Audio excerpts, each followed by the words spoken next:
Very good morning, everyone. We're going to see one important question from SA 402. It was asked in May 24 as well, and also it has got a lot of key terms. So I thought if we discuss it, will be very handy for you.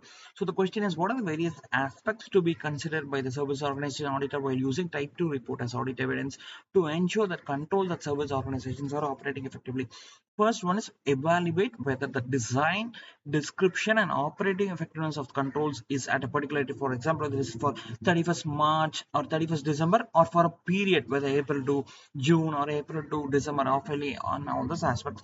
Next is determine whether complementary user entity controls. Two key things you should remember is whether the controls are relevant. Next is in type 1, it is enough if the auditors checks whether the controls are relevant, but in type 2, he should check its operating effectiveness also. Next is evaluate the adequacy of the time period covered by the test of controls and the time elapsed. For example, the test of controls has been covered till June 2025 or September 2025 or various other quarters. So how much time has been elapsed since then? Next is evaluate whether the test of control performed by the service auditor and the results thereof as described are relevant to the assertions in what? Assertions in user entities financial statements. Very important, because many candidates they tend to miss this minute points, because assertions in what? You should prove to the examiner that you understood this point and provide sufficient appropriate evidence to support the user auditor's risk assessment. So let's quickly run through the key terms. First is description, design, and operating controls, whether it is a particular date or for a period.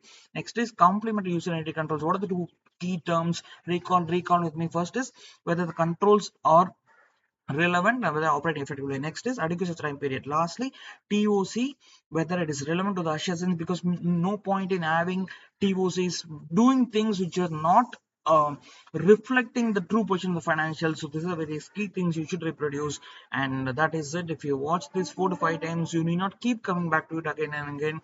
Note on the key terms quickly so that the exam day morning you can just scroll them through. Best wishes, keep going.